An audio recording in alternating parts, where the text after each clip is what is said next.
this computer. All right, so we started recording. Hi everyone, good morning. Excited that finally today we're going to actually be able to do the yield editing part. And thanks for turning in your assignments. I went through some of the answers, and I think you were able to get some idea of why this is important and some of the statistical methods that they use to apply these filters. And let's go ahead and launch our project. And I just wanted to remind you here, we were just chatting about that a little bit earlier, that so because we created this project, so I am on my project folder. You can see my .rproj file, and then my code, data, and output folders there. Every time that we start working on this project again, like we're going to do now, I want you to create the habit of launching this project by actually coming into this folder and double clicking on that .rproj file. And this is going to be really important because it sets us up in the correct folder structure. So to make sure that you are in the project that we are supposed to be, you will see that the name of the project is appearing up there. If that didn't work, here would say project none. And if that is the case, you will not be able to import and export things in a way that we've been doing, because the file path is not going to be focused on the project. So if you are seeing your project name on the top right, and you come on the Files tab, if you're not at the root directory of this project, look for this R button here. Sometimes it can be hidden. If you just toggle this vertical bar here more to the right, you will be able to see it. And if you click on it, it's going to take you to the root directory of this project, where then we again see all the files that we were seeing on our File Explorer before. And then if you were not seeing, so if when you launch your project, it was like this, so it did not have the script popped up there, you come to the Files tab. If you're not at the root directory of the project, you click on that R button there, and then it brings you to the root directory. You go to the code folder, which I have some extra things here that I've been working on, but you should, at this point, you should only have that partial code right there. So if you just click on that, it should pop up here on the left side. Was everyone able to get to this point? If you were not able, please speak up, because otherwise you're not going to be able to follow. Dr. Bastos, can you hear me? Yes. Okay, so I'm swapping computers. So I just got RStudio and everything on this computer and created the project, and trying to pull that file in. When I go over and click files, it's got me on, and this might just be a directory thing. I know it's not an R thing, but it is not popping up. It's only showing me like a get ignore, and then this current project that I'm in right now that I just created. Is there any way that I can get to my desktop where this file is through here easily? Yeah, so there is a way. So there are a couple of different ways that we can fix that. I guess the one that perhaps takes a little bit longer, but in the long term, I think is the best, the most appropriate, is just, so let's say whatever, well, let's just take a step back here and let's just think about, like I would tell you that, like so outside of RStudio, so on your File Explorer system, I would tell you to browse to the folder where you do have code, data, and output with the proper files in them. And if you go on that folder, like mine is right here, and you don't see an rproj file, it means that there is not a project that was created at that level of that folder. Okay. And in that case, what I would tell you to do is, so you would just open any RStudio window, really, and then do new project, existing directory. And then here you would browse to wherever that folder is. So this is where mine is right now. I'm not gonna go through because I already have a project there, but you would not see the rproj in there at this point. At Okay, least, I do see mine, if that helps. oh, you do see. Okay. Yeah, yes, sir. So what happens? So if you are seeing an rproj already, Oh, I got it. I moved my class code. I got it now. No worries. Thank you. okay, is it working all right? Yes, sir. Yeah, I can see it now. Thank you. Okay, Just yeah. file movement, file directory stuff. Thank you. Yeah, no worries. Yeah. Okay, so is anyone else having issues here? We can definitely stop and troubleshoot. Okay, I don't hear anything, so I'm going to assume that everybody's good to go. Okay, so last class, what we did was basically bring in this EO data set. We saw how we had so many columns, like different, I mean, it was not too bad on naming conventions, but it did have like some all uppercase, some only the first letter uppercase, and it did have some columns we had to transform. Then at some point, we defined, or we told R that it was a spatial object, and then we assign the proper CRS, and then we transform that to UTM. And that was pretty much where we ended.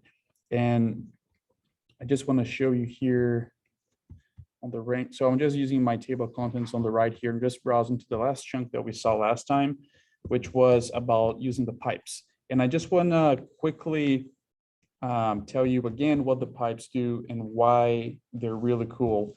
So the pipe is basically the symbol here. And what it does is it takes whatever is on its left and uses that as the input of whatever is on its right. So in this case here, we're only specifying the data set, the raw initial data set on this first line, and then we use the pipe, and the pipe redirects that data set as the first input of the clean names function. So it goes through clean names creates output. I mean, it doesn't, well, sorry, it's not running because I haven't imported yet my EO17, but it goes through that. A clean name is applied to this data set, and then the result of that goes on to the next pipe, which feeds this clean names data set into select. So it's not like EO17 in its raw format is going through individually each one of these functions. It is more that EO17 and whatever steps have already been applied to it are going through the pipe onto the next step. So it is that step-by-step process. And there are a couple of things here why using the pipe is beneficial. So one is, if you don't use the pipe, you do have to save each intermediate object to your environment and use that as the input of the next step. So the pipe eliminates that need because you're not saving intermediate products here. Also, the pipe allows you to combine all these commands, really, all these functions in the sequential order, and you can really see how things are being applied in that order and how things are moving from raw data all the way to the final step that we did, which was transforming to UTM. And then all this is saved into one single object that I usually like to add a _W to my original raw data, just to identify to myself that this is the wrangled version of that raw data. So this is just a convention that I guess I use, and I think it makes sense. Okay, so I have a question, Leo. yes. Just to clarify in my mind what exactly the piping does. If we just did everything here separated by commas instead of using the piping symbol, what difference is that? Well, how is that different from what you're doing? So you mean like if we just add a comma instead like that? Yeah, like we were doing multiple functions, like we were saying yield, assigning names and then separating by commas and then adding something. Could we just not do the same thing without the piping? So you're saying like when you are inside of a function using commas, like yes, the arguments? Yeah. Yes. So it wouldn't work. And I mean, partially it's probably because of the way the language works. But so the thing is, when you are inside a function, you have arguments, right? And you separate the arguments with the comma. But now we are talking about connecting functions and not necessarily inside a given function, you know? So the only way to connect functions is what you're showing us here with the piping. Yeah, so the Yeah. pipe, I mean, really the pipe just does that. It takes whatever is on its left and uses as the input of whatever is on its right. And if we see all the functions that we use here, the first argument was the incoming data set, right? So the pipe is just doing that. So notice that when we do individual functions, we have to specify the incoming data set. When we use the pipe, you do not have to specify the incoming data set because it is assuming that the incoming data set is whatever is on the left of the previous pipe. Does that clarify, George? Yes, yes. Thank you. Awesome. Perfect. All right. So for us to get started with today's content, what I want to ask you to do is pretty much run the setup chunk. So you can just go ahead on that play button and hit it. So it's going to just pretty much load all the packages that we're going to need today. And then the next one would be to run this chunk here where we imported the raw CSV yield data. Okay, so if you were successful doing that, you should see here your data set being printed below. And I'm assuming that everybody was able to do this because we already did this last time. If it did not work for you, please let me know now.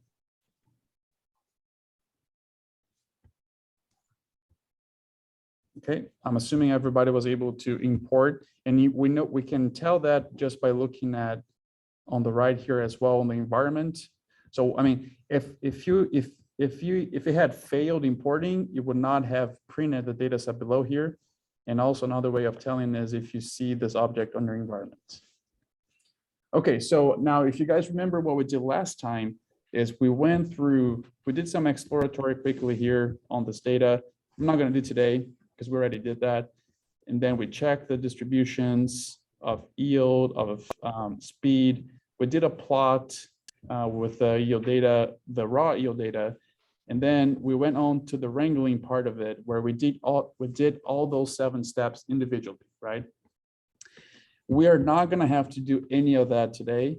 All I want to ask you to do is to go. So if you have your table contents on the side here, I want to ask you to go to this EO17W piping it all chunk, because that's where we have the pipes. And that's really the only code we're going to need to run from previous class.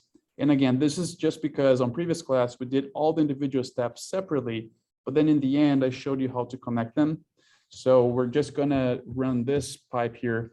And let me just take a step back here. If you are not seeing your table of contents on the side so you can navigate, try toggling on and off this button right there. And that should bring your table of contents. It should display it on the side. I'm seeing an abbreviated version that does not have all of the subheadings. For example, under wrangling, I don't have any visible subheadings. Oh, I see. Okay. So that is, let's walk through that. So what George is saying is that he's seeing wrangling and then he's probably seeing yield editor next. I have some extra stuff that I wrote here that you don't have.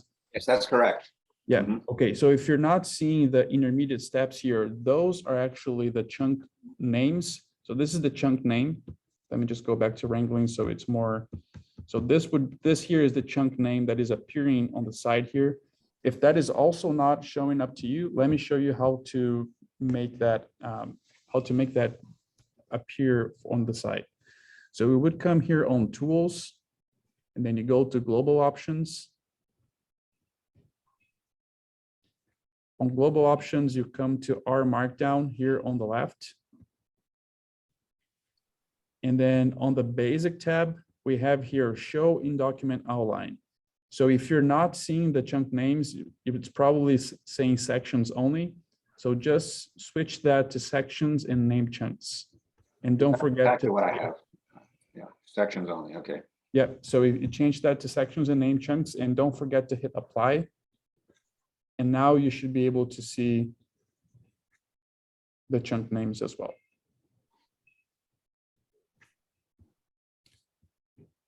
Did that work all right? Yes, for Okay. me, did. Perfect. So if you want to come then to the last chunk that we have under wrangling, which is that yield 17W piping it all, just run that. And that will create this object yield 17 underscore W, which is again the wrangled version of our yield 17 raw data, which has all the steps applied to it that we did last time. Okay, was everybody able to get here? If you were not, please tell me, because we will need this in the following step.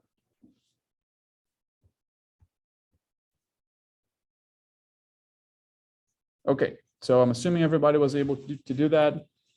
So let's get started with today's content.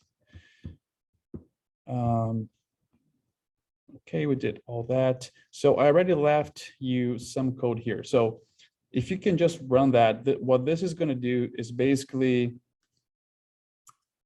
well, if I'm just going to run it. Let's see.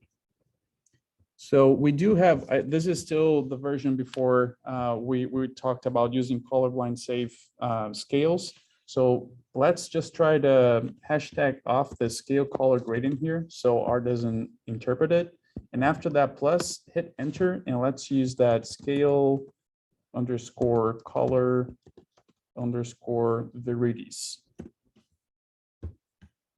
And let's run that.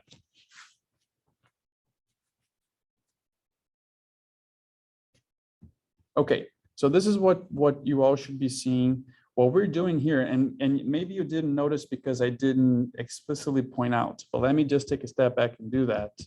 So we did start the ggplot call and gave the yield 17 wrangled version to it, but then we used a different geom here. If you remember the first maps that we created, we used geom point.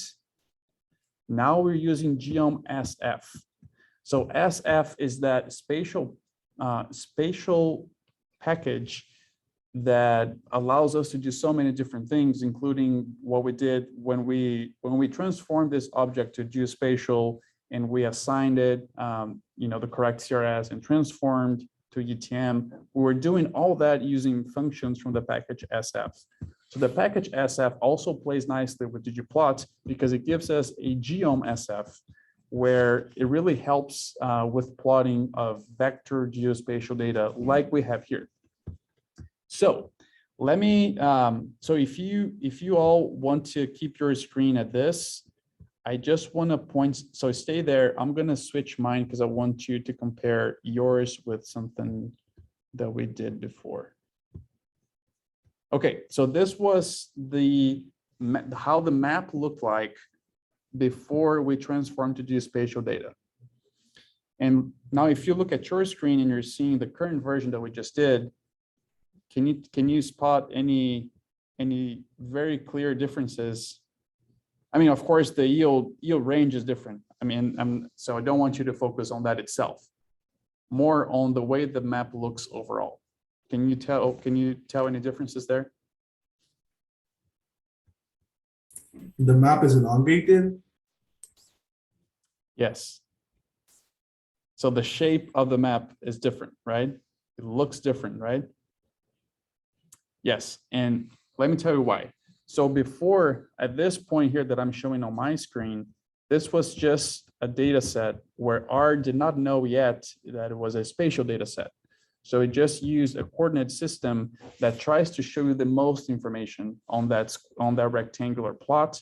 So it elongates things in a way to show you the most information in both axes.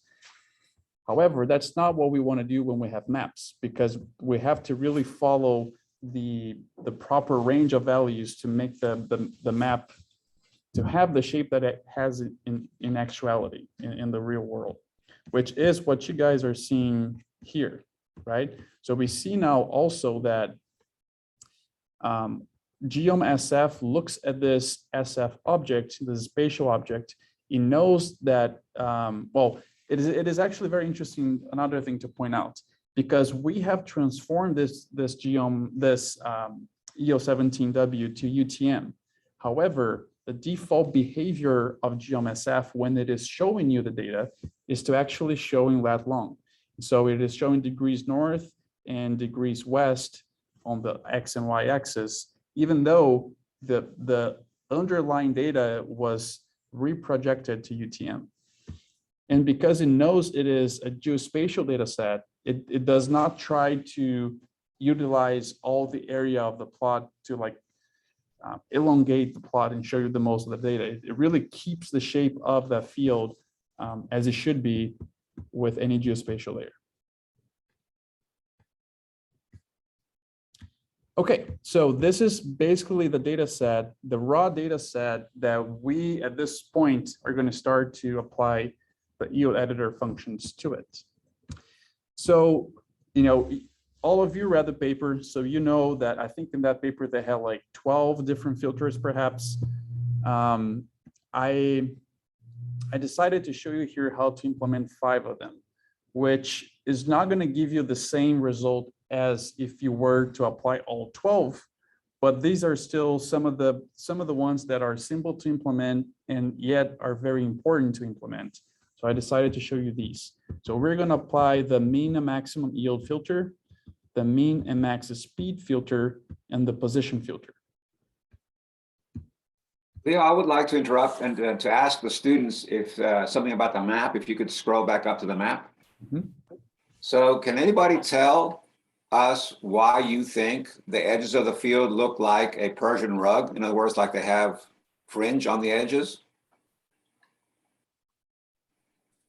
Where you guys What are those little lines sticking out of the edge of the field? The turn rows, the turn row. So this is where the machine was turning. And obviously, I think what happened is that the operator didn't bring up the head to turn off data collection. Right, so obviously we're going to have erroneous data there as well that may be picked up by the low yield indicator that we're going to use, or the low yield filter, or some other filter that we would apply. But certainly this is part of the cleaning process. Sometimes we see this when we have, for example, the GPS receiver on the tracker and it's pulling an implement. And you know, the tracker has to be way outside the boundary of the field for the implement to still finish up to the edge of the field.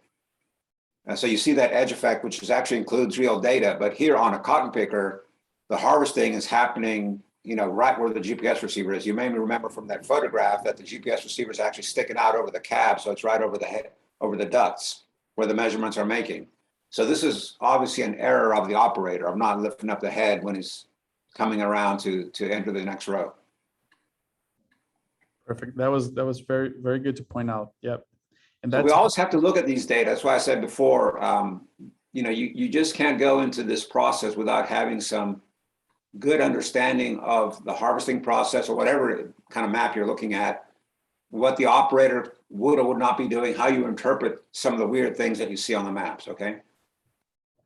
absolutely. And this is one of the things that we will be filtering now with the position filter today. So yeah, that was a great point. Thanks, Dr. Velides. Okay, so next I want to invite you guys to come to the chunk below. We're going to start applying the min max yield filter here. And again, as I really like doing is I like to explore the data before getting to that. So you already left you here the code for a geom density ggplot on yield. So it's just again that it's kind of, so again, if you're not familiar with density, it's just kind of the outline of a histogram where the histogram shows us, and the density as well shows us the distribution of this data. And this looks at this point, it looks exactly the same as it did the first time we saw it, because even though we have wrangled the data, but wrangling again is a separate step. It's just getting the data to the right shape before you can work with it. And now we're working with it by applying the yield editing filters. So it still looks the same on the wrangle version of the data as it did on the raw version. So if you want to come lower here, I want to invite you just to do the following. So let's type the summary function, because I want to extract the summary of something here that I'll show you in a second. So the object that we're working with now is called yield 17 underscore W, remember that? And if we just leave it that, it's just going to give the summary of all the columns, which at this point we only have 5, so it's not such a big deal. I also wanted to show you, like, if I were really just interested in looking at this statistical summary for one column, let's say if I wanted to just look at for yield in pounds per acre, I would use here the $sign. So right after the W, I add $sign, and you can see how it already prompts me to select one of the column names of this current data set. So I just want you to select the yield pound per acre. And let's just run that. So now he's given us that statistical summary, numerical summary, just for the yield column. And we see again, the minimum is 0, which is possible. But the maximum is like almost 11,000 pounds of wind per acre, which it's not very realistic. It's probably, you know, I guess, what would you say, Dr. Vilides? Perhaps like a 3,000 to 4,000 pounds of wind per acre would be like a good average. Yes, yeah, I think at 4,000 in Georgia, 4,000 pound per acre yield would be very good. Awesome. So definitely, you know, 11,000. It's a little bit unrealistic here, and is one of the things that we want to filter out. Okay, so next, I want you to come here to the next chunk, which you're gonna have to do some work with me. So first thing is, before we really start doing this, I just want to quickly touch base on some statistical concepts here. So what is a quantile, or some people may refer to them as percentiles? Have you got, do you here in the room that I can see your faces, are you guys familiar with this concept? Quantile? Yeah. Yeah. Okay. What about you, Spen? Okay. So let me, I'm just gonna still quickly browse through this. So what a quantile is if you imagine, you take all your data, you rank it from minimum to maximum, like we're doing here, and then you create this distribution of the data, right? So if one of the most popular quantiles or percentiles is the median, which is the 50th percentile of a distribution, meaning that if you have 100 observations, you rank them from minimum to maximum, the median is going to be whatever value is on the 50th position of that list. And then we can really explore any quantile or percentile. We can take the 5th or the 95th or really any other, like some of the most popular ones, or the median is definitely the most popular one, but we also have, you know, we extracted 25th and the 75th percentiles, and we call that difference as the inner quantile range, which is something that we see on box plots, for example. If this is a lot, you know, of new information, don't worry. I just wanted you to understand that quantiles or percentiles is going to be a number from 0 to 1 or 0 to 100 that is going to place you somewhere in that, under that distribution of the data. Okay, so if you remember from the paper that we read, they use quantiles to define some of the boundaries that they would use to filter data out, right? So let me just quickly open the paper here just to show you their plot of it. So maybe that would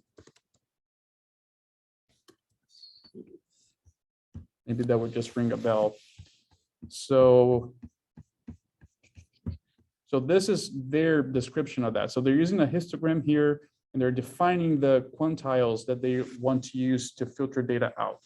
So what they did first is they defined the lower quantile here, what they used was a value of 0.1, so the 10th quantile on this side.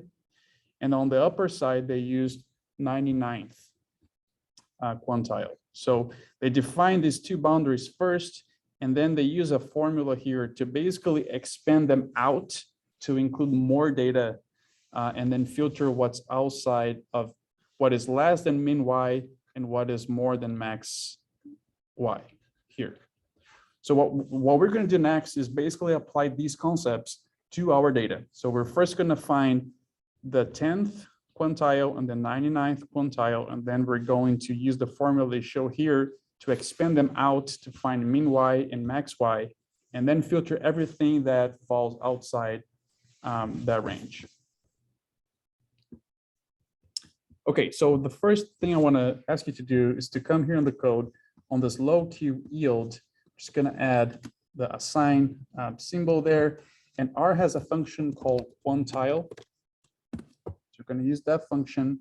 We're going to give here what is the data set that we're, or the column, the data in the column that we want to find a quantile for. So it is yield, the data is yield 17 underscore W, and then we use the $sign to sample the columns inside of this data. And we want to say yield pounds per acre. So that's the column that we want to find a given quantile for. And then you add a comma, and the next argument here is what position of a quantile, what is the position of that distribution that you want to use. And I'm using here 0.1, and this is coming directly from that paper. The paper itself did not explore different values. And to me, reading the paper, it seems like it was pretty arbitrary. Like they didn't show an exercise that where they tried like the first quantile, the 5th, the 10th, the 15th to make a decision. They just said, we're using the 10th. So we're gonna follow what they suggest in the paper. But again, in my opinion, they did this in a very subjective manner. So if you just run this line of code and then you run the next line of code that I left for you, which basically just prints the results of this on your below on your chunk, you're going to see here that it says the 10th quantile of the yield distribution is around 1,400 kilogram or pounds of lint per acre. So if you don't have to do this, I'm going to do just so you can see. If we come up here, so this would be like 1,500. So that quantile is somewhere around here. So it's basically saying this is the 10th quantile of the distribution, approximately. Okay, I'm coming back to this, to the chunk that we were working before. If you want to go to the next line here, where it says UPQ yield, meaning upper quantile of yield, just use the assign value. We're going to do the same as we did here. Actually, if you want to copy that, what we just did above and paste, you can do that. And then just remember to change here. Now we're extracting the upper quantile, which is the 99th quantile. So we have to change that 0.1 to 0.99 to do that. And again, this number here is coming directly from the paper, which quantile we are defining as the upper quantile. And if you run, and also let me just also remind you of another shortcut here that can help you. So we use the play button when we really want to play everything. If you use the play button now, it's going to throw you errors because we haven't defined these objects yet. For you to run just one line of code, you can just place your cursor anywhere in that line of code. And on Mac is command return. On Windows, I believe is control return or enter, return or enter. That would run just that line of code and move your cursor to the next line of code. So I'm just doing that here. And then if we run the UPQ yield after defining it, it's going to print right below to us what was the 99th quantile of this distribution. So it's saying here it was around 4,800 pounds of lint per acre. If we come above on the plot, 4,800 would be somewhere here, sort of, approximately, just eyeballing it. So we're basically defining first those two quantiles, the lower and the upper, using the quantile function, given the column that we want to use, and then what is the quantile that we want to extract. Is Control Enter working for those of you working using Windows? Because it's not working for me. Oh, it Yeah, isn't. Control Enter. It's working? It works for me. Okay. So if that's not working for you, you can do that on the point and click way as well, which you can come here and run, and you can say, let's see, run selected lines. Perhaps you're going to have to select that line. And also another quick tip here is if you want to select the entire line, you can just click on the line number on the side, and it does selects everything, all that line for you. And then you can come here on run and say run selected lines. It's not appearing in the right place because I mean, you're seeing it right below your chunk, right? Where are you seeing your results? Yeah, I mean, well, if I only run this, it doesn't show me anything. I only see the result if I run this line here, which then prints below my. Oh, okay. All right. That's what I've been doing wrong then. Sorry. Yeah, so My here bad. we're just basically creating this or extracting the quantile and saving to that object. But then if we want to see the result, we have to print it by just calling the object. Yes. Sorry. My bad. I forgot. No worries. Is everybody else good? Working? Everything working? Okay. So in the paper, they have this formula here where, so IQR stands for inner quantile range, which in a default setting would be the difference from the 75th quantile to the 25th quantile. Here, they're using the same terminology, but they're actually doing the 99th minus the 10th. So that's pretty much what we're doing here next. I left that for you. Just make sure you run it because we're going to use this number on the formulas coming below. So if you just run that and then we print it, so this difference from the 99th to the 10th quantile is about 3,500 pounds of lint per acre. And then now we're going to create the mean Y and the max Y here next. And I just want to show you again that paper just to remind you of what that's doing. So we already found this line here and this line here. However, the procedure that paper recommends is that you extend those out a little bit more. So you are a little bit more inclusive of your data and you filter out fewer observations that way. So we're just going to find now min Y and max Y for our data set. So if you come back to our studio on the min Y line of code, you can just use the assign value. And really the formula that they used is it's a little bit more difficult to see on the paper, but here it's going to be a lot more simpler because we are defining numbers and saving them to object names. So the formula for the min Y is really the low Q underscore yield object that we created up there, minus, and then open and close parentheses, and then 0.25 times IQR. So what this is doing is the min Y is going to be a lower value than the lower quantile. And what it's doing is taking the lower quantile and calculating 25% of the IQR, which we calculated up there, and deducting that amount from the low Q yield. So if we run that, and if you were successful with your parentheses and all that, and print it, you see that now the result is 511. So just for comparison reasons, I'm going to print the low Q yield value, which was almost 1400, and now the min Y, which I don't have the paper pulled up, but so the low quantile 1400, min Y is like 500. So basically we moved that lower boundary even lower to include more data. We're going to do the same here for the max Y. So if you just do the assign symbol there, the XY or the max Y is pretty much the up Q yield.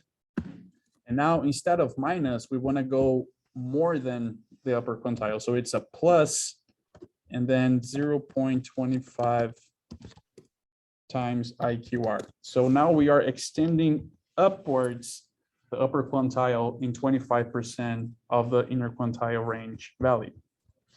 So again, just the main two differences here is the min Y uses the low quintile and it's a minus. And then on the max Y is the upper quintile and uses a plus. So if we do that and we print max Y, we see now the max Y is 1,500 pounds of lint per acre. And if I just print here the upper quintile, that was like 4,800. So now again, we extended that boundary, extended out both the minimum and the maximum boundaries using the min Y and max Y. Okay, so that's I mean, very abstract, I would say. So I'm a graph guy, so I like to plot things and see them in Uh, action. Oh, yeah. Professor, yeah, before you go forward, I mean, I want to ask, so in the lower quartile function, that is the function we're using, right? Quantile function. So it should be showing the percentage of the quantile we're using. That I understand. But in the min y and the max y variables, it still shows the percentage of the quantile. Why is that? Yeah, I mean, I think it's just it's probably just a default of R that, so because low Q yield and up Q yield are being created using the quantile function. It probably is a special, I mean, and we can even check. I haven't checked this myself, but that's a good question. My guess is that it's probably a special, well, no, it's not. It's just a numeric object. So that is interesting. But my guess is that because those quantities are being created using the quantile function just adds that extra label to it, just to clearly show what was the original quantile that you calculated. And because we're doing calculations using these quantities, I think that label is just carrying on, which at this point, like for min y and max y, that's erroneous, right? I mean, max y is not anymore the 95th quantile or min y the 10th quantile, but it's just carrying over that that labeling scheme, I guess. Okay. But yeah, but this is not going to impact what we do next. But yeah, but that was a great observation. Okay, so what I want to do next here in this next chunk is basically to reproduce. Let me reopen that paper. I want to reproduce this plot here, but for our data set. So we understand where these things lie, where all these limits are lying on the distribution, and what are we filtering out or keeping in the data set. Okay, so if you come here to the next chunk, I already left you a little bit of code there. If you just run what we have there, we're going to see again this distribution of VO data, as we already have seen a couple of times before. So I want to ask you to add a plus, and remember that on ggplot2 we add things consecutively, right? So what I want to do here is add the minimum quantile, or the lower quantile, upper quantile, and then also add lines here for the min y and max y. So we can have a very similar plot to what they have in the paper. So if you add a plus there, hit enter, we have this, and you start typing geom underscore. There is multiple geoms here for different shapes, but the one I'm looking for is V line, and that stands for vertical line. So we're going to be drawing some vertical lines on this plot just to orient ourselves here. So what we're going to do next is this geom V line function has an argument called x-intercept. So we're going to say x-intercept equals, and the first one that we're going to do is the low Q underscore yield. So just doing that lower quantile value. Remember, low Q yield is just a value. It's not a data set, right? So that's why we don't say data equals low Q yield, because it is not a data set. So we say x-intercept equals low Q yield. And then I want to change a couple of things about this vertical line. I want to change the color, so we can type color equals open and close quotation marks red. Then you add a comma, and because it is a line, it has another argument called line type. So if you just type out line type, this is a numerical value that goes from 1 to, I don't know, 10 perhaps. And if you say 1 is going to be just a solid line, but I actually want to change this to 2, which is going to be like a dash line. So if we run this, if you were successful with your commas and quotation marks and you run this, let me leave it up there a little. This is what you're going to see. So it's just making a vertical line where our lower quantile was for this specific data set, right? So basically what I want to ask you to do next is just to copy this line of code, add a plus at the end of it, hit return and paste it. So now the next thing I want to do is to add the upper quantile here. So we just change from low Q to up Q. And I also want to change the color to blue. And keep line type as 2. If you have your cursor anywhere here, it's going to run the entire 4 lines of code, and you should see this below. Right? So again, these are the lower and upper quantiles, 10th and 99th quantiles of this distribution. Also, if you again want to copy, I mean, if you already copied before, you probably can just reuse that. But I'm just copying again, adding a plus, hitting enter and pasting again, because the next thing I want to add here is the mean Y. So remember that the minimum Y, minimum yield here is going outwards or a lower value than the lower quantile. So I changed the x-intercept to mean Y. I want its color to be red again, because just to say that we are in the lower part of the distribution, and line type is going to be equals to 1. So I changed the x-intercept to mean Y, color I changed to red, line type 1. If you run this, this is what we see. So this is our mean Y visually in a plot. And finally, I want to do the same for the max Y. So if you just copy this line of code, add a plus, hit enter, paste it, you can change from min Y to max Y. And I want to change the color to blue, and line type can be 1 as well. If you run that, you're going to see this. So the dash, I'm going to just show the code. Let me bring this up. So maybe it's going to be easier. So you're seeing the dashed lines are the quantiles, 10th and 99th. And then the solid lines are the lines that are going to define to us what is going to remain in the data set, what's going to be removed. So anything lower than red, than solid red, or greater than solid blue is going to be filtered out. And also, you know, I want to show you, I guess, in the plot, what data will be kept. So if you want to just add a plus to the end of the line and just remove the pound symbols from the code that I left you already, you just remove that. What this is doing is going to add a rectangle with the color green or the fill green to this plot. I just didn't, you know, because that wasn't exactly something with the data, it was just more visualization. That's why I left it for you without us having to walk through line by line.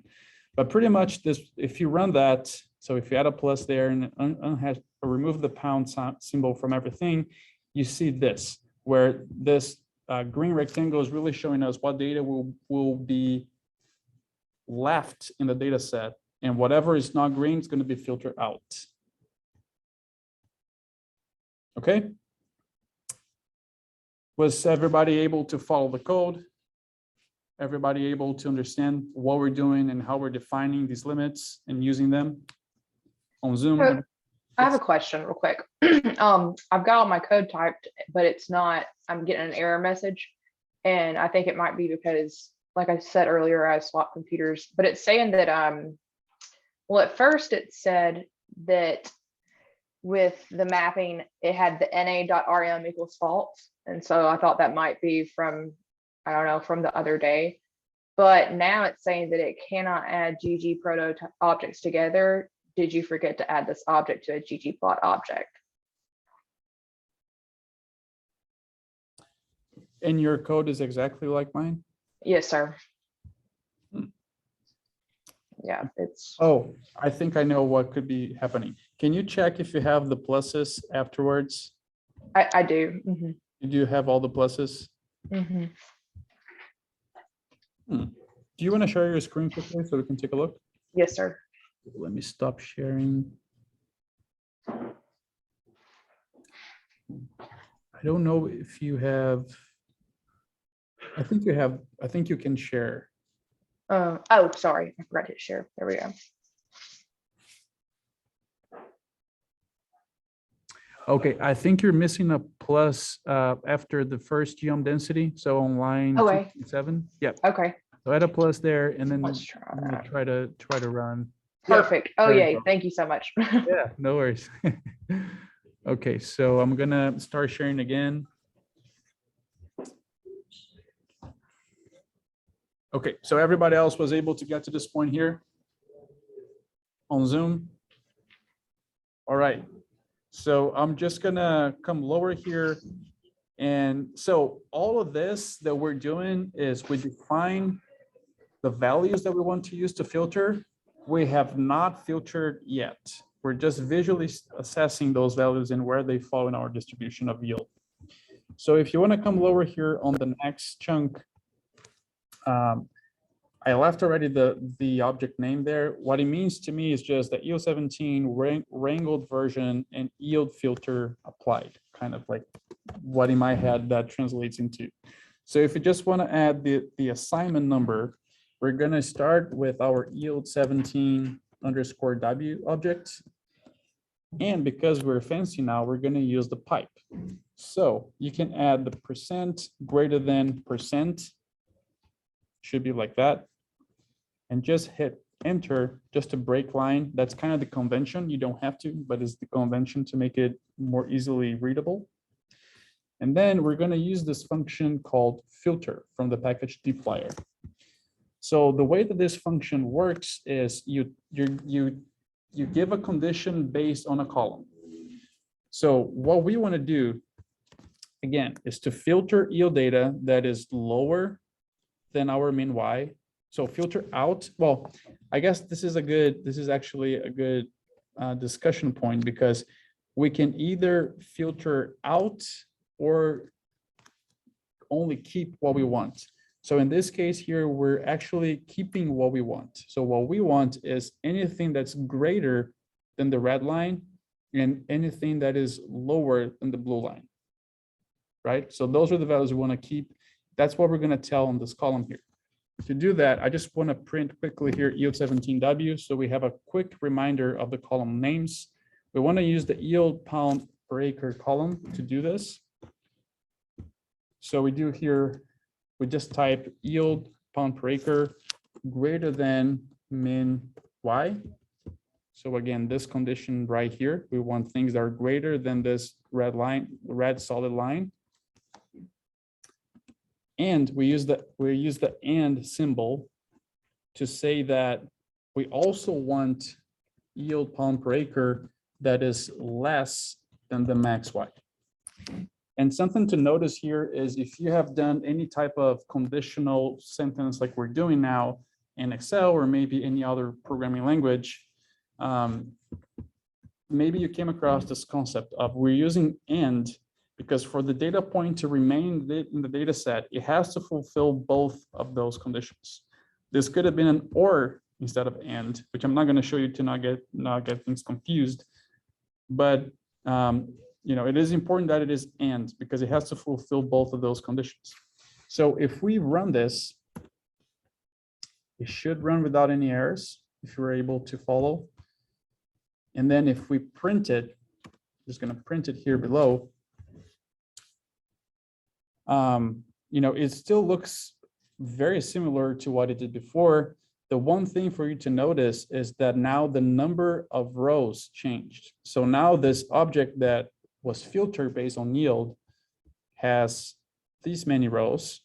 And I left below here for you the number that the original one had. So the one right before this step had about 31,000 rows approximately, and this one has like 30,000. So we removed, almost, I don't know, a little bit over 1,000 observations here from this data set by applying this yield filter. Okay. So now I left for you already there the code for the summary of, so notice how now I left the filter version. So not the just W, but WYF and checking on the yield pound per acre values. So now we see that is ranging from around 500 pounds of limb per acre and going to a max of 5.7 or 5,700 pounds of limb per acre. And you can leave your screen here seeing this. I just want to show you what this was before. So I had this here. So this is how it looked like on the data set just previous to this one before we applied the yield filter. It was ranging from 0 to about 11,000. And now after applying the min-max yield one, here, it's ranging from 500 to 5,700 pounds of limb per acre. So we did filter out those tails of the distribution based on yield itself. Now we're going to do a very similar approach to speed. And as you guys read on the paper, it is the same concept. It's just that for speed, for some reason that the paper doesn't really explain much, they selected slightly different quantiles proportions to extract. So if you come on the next chunk here, we're just going to print that. So we see again the distribution of speed. We can go to the next chunk and print just the minimum maximums here, or the statistical summary. So going from 1 to 5 miles per hour. And I already left the code here because we already did this once for yield. The only thing to notice is that now we're using the speed column instead of the yield column because we're applying this to the speed data. And also the lower quantile is not a 10th, but it's the 8th for speed. And these numbers are coming from the paper. And also on the yield, we were applying a 25% of the inner quantile range. For speed, they're using 18% of that. But again, these numbers are coming directly from the paper. And although I think they chose them somewhat arbitrarily, but we're just going to follow what they did. So you have to run this entire chunk. It's going to print everything like for you. I guess we could take a look at what each one of those values are. So the 8th quantile is 4.6 miles per hour. The 99th is 4.8. So we see that this distribution is a lot more squeezed, and we kind of get that just from this density plot. And then mean Y or mean V in this case. So mean velocity or speed is 4.56 and max is 4.83. So I already left all that for you because we walked through very similar steps for the yield. So I didn't want to just waste too much time on this. And I already left all the code here to make the same plots, but for yield, or sorry, for speed. So if you run it, this is what we get. And again, we're keeping only what's inside the green area and we're filtering out what's outside of the green area. And the only thing that I left for you to do with me here is really to apply the filter function down here on this next chunk. So if you want to use the assign symbol there, what we're going to do is we're actually going to use because these filters are being applied consecutively. So if you remember the yield filter, we applied that to the EO17W, but now we already have a version of the data that has been filtered for yield. So we want to use that as the input of the next filter. So that was the yield 17W underscore YF. That was the one that we just filtered yield out. And then again, we're going to use the pipe, hit enter, and then we're going to use again the filter function. I want to print quickly here the yield 17W YF below, so we get the name of the columns. We want to filter based on the speed underscore miles per hour column. So now we're going to do, we only want to keep speeds that are greater than mean V, and at the same time speeds that are lower than max V. And again, min V and max V were calculated above, and they are those solid lines on the plot. So if you run this chunk, and if it worked all right, and it prints below, again, the only easily identifiable difference now is the number of rows. So we can see that now the data set that receive both the yield, min-max yield, and min-max speed filter now has 28,950 rows. Was everybody? To ensure that we don't run out of, that we don't create too big of a recording file, if you don't mind just stopping and restarting the recording, Yes. or we could also take a short 3-minute break for 5-minute break for bathroom. Yeah, I think I just have one more chunk more for the thing. speed, and then we can take I can. Okay, so then don't stop the recording until you finish this little section. I think we'll be fine for a few more minutes. Yes, and this should be quickly here. Okay, so was everybody able to get to this? If you print ELWSF, it should have 28,950 rows. Please go ahead and check that yours has those many number of rows. And in this step here, if you compare, it also removed about just, above, in excess of 1,000 data rows as well, based on the speed filter itself. And then the last thing we're going to do for speed is just print here the next chunk just to see the minimum maximum again. And so now it's going from 4.6 to 4.8. And let's just check what it was before. Before it was going from 1 to 5. So we squeezed a little bit as we shown on the density plots, this distribution of speed data points. Okay, so let's do that. I'm gonna save here. We're gonna take a 5-minute break, and then we'll apply the last filter, which is the position one, and then do some comparisons between the completely raw data and the all the way through 5 filters filtered data.